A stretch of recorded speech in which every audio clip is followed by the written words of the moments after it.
एक समय की बात है, किसी गांव में एक सेठ और सेठानी रहा करते थे। सेठ भगवान गणेश जी का बहुत बड़ा भक्त था और सदैव उनकी पूजा करता था। वो कभी भी कोई भी काम करने से पहले भगवान को याद करना कभी नहीं भूलता था। एक बार भगवान गणेश जी रूप बदलकर सेठ के खेतों से गुजर रहे थे।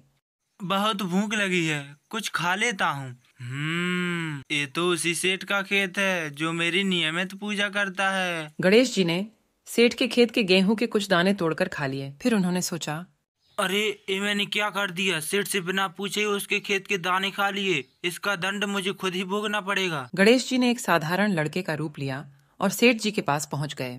नमस्ते सेठ जी, मेरा नाम गणेशा है। मैं बहुत दूर से आया हूँ। मुझे यहाँ पर कोई काम मिलेगा? यदि आप मुझे कोई काम दे दोगे तो आपकी बड़ी मेहरबानी होगी। गणेशा, मैं तुझे काम तो दे देता, लेकिन आजकल मेरे काम में भी बहुत घाटा चल रहा है। मैं तुझे तनख्वाह तो नहीं दे सकता, पर हाँ, मैं तुझे रहने के लिए जगह और 2 वक्त की रोटी दे सकता हूँ। ठीक है सेठ जी, मैं सारा काम कर लूँगा, आप चिंता मत करो। धीरे धीरे गणेश जी नौकर के रूप में सेठ जी के सारे काम करने लगते हैं। एक दिन जब मालकिन शौच से निवृत्त होकर अपने हाथ राख से धो रही थी, तो नौकर बने गणेश जी ने सेठानी को टोका। सेठानी जी, जब तक हम अपने हाथ मिट्टी से नहीं धो लेते तब तक वो स्वच्छ नहीं होते। इसलिए आप अपने हाथ राख की बजाय मिट्टी से धोइए। तू एक नौकर होगा मुझे समझाएगा? तेरी हिम्मत कैसे हुई? अभी तेरी शिकायत जाकर सेठ जी से करती हूँ। सुनो जी, जब मैं शौच से निपट कर आई और अपने हाथ राख से धोने लगी तो मुझसे गणेशा ने कहा कि मैं अपने हाथ मिट्टी से धोऊं। क्या ये बात सही है? गणेशा, बात तो तू एकदम सही कह रहा है। जब तक हम अपने हाथ मिट्टी से नहीं धो लेते, तब तक हमारे हाथ स्वच्छ नहीं होते। ये गणेशा तो समझदारी की बातें करता है, हमारा भला सोचता है। सुनो जी, कल मुझे गंगा स्नान के लिए जाना है, क्या तुम चलोगे मेरे साथ? कल्याणी, तुम एक काम करो, कल गणेशा के साथ ही चली जाना। कल मुझे दुकान पर काम है। अगले दिन सेठानी गणेशा के साथ गंगा घाट पहुंचती है। सेठानी गंगा के किनारे पर ही बैठकर स्नान कर रही। गणेश वहां गए और सेठानी को बीच गंगा में डुबकी लगाकर वापस ले आए। इस पर सेठानी जी बहुत गुस्सा हुई। उन्होंने गणेशा से कहा, गणेशा, ये तुमने क्या किया? मुझे किनारे पे बैठकर ही स्नान करना था, मुझे डुबकी नहीं लगानी थी। सेठानी जी, जब तक गंगा स्नान में गंगा में डुबकी न लगाई जाए तब तक मोक्ष की प्राप्ति नहीं होती है। गंगा स्नान तो डुबकी लगाकर ही पूर्ण होता है। मुझे ज्यादा समझाने की जरूरत नहीं है। सेठानी ये बात घर जाकर सेठ को बताती है। गणेशा, तुमने ऐसा क्यों किया? सेठ जी, आप ही बताइए, जब तक हम गंगा में डुबकी नहीं लगा लेते तब तक स्नान पूर्ण नहीं होता। मैं ठीक कह रहा हूँ ना? किनारे पर बैठकर स्नान करने से क्या फायदा?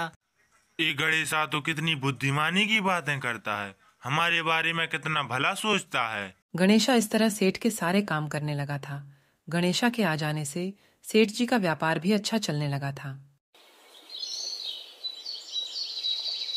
एक दिन सेठ जी ने घर में पूजा का आयोजन किया और सेठानी जी को बुलाने को गणेशा से कहा। गणेशा, जाओ जाकर सेठानी को बुला लाओ, पूजा का समय हो रहा है, हमें मंदिर निकलना है। ठीक है सेठ जी, मैं अभी सेठानी जी को बुला कर लाता हूँ। गणेशा सेठानी जी को बुलाने चले जाते हैं। अरे सेठानी जी, आपने काले रंग की साड़ी क्यों पहनी है? आप काले रंग की साड़ी को ना पहनकर लाल रंग की साड़ी पहन लो। पूजा में लाल रंग शुभ माना जाता है।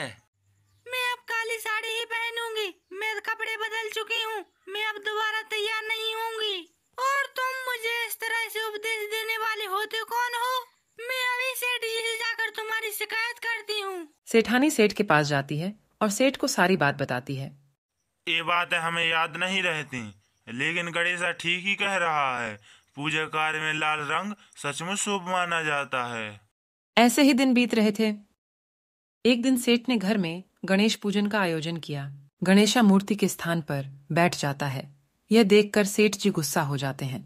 गणेशा, ये कहाँ की समझदारी है? मैं तो समझता था तुम बहुत समझदार हो, बड़ी बड़ी ज्ञान की बातें करते हो, और तुम खुद अज्ञानी की तरह उस स्थान पर बैठ गए हो जहाँ पर गणेश जी की मूर्ति का स्थान है। अच्छा, फिर तो मैं सही स्थान पर बैठा हूँ। देखते ही देखते गणेशा भगवान गणेश के रूप में आ जाते हैं। प्रभु, आप हमसे बहुत बड़ी भूल हो गई प्रभु, हमको क्षमा कर दो, हम आपको पहचान नहीं पाए। हे प्रभु, मैंने आपको नौकर समझ के पता नहीं क्या क्या कह दिया, मुझे क्षमा कर दो प्रभु। तुम दोनों व्यर्थ चिंता कर रहे हो, मैं तो खुद यहाँ पर आया था नौकर बनकर। मैंने तुम्हारे खेत से गेहूं के कुछ दाने चुरा कर खा लिए थे, इसलिए उसका ऋण चुकाने के लिए मैं यहाँ पर नौकर बनकर आया था।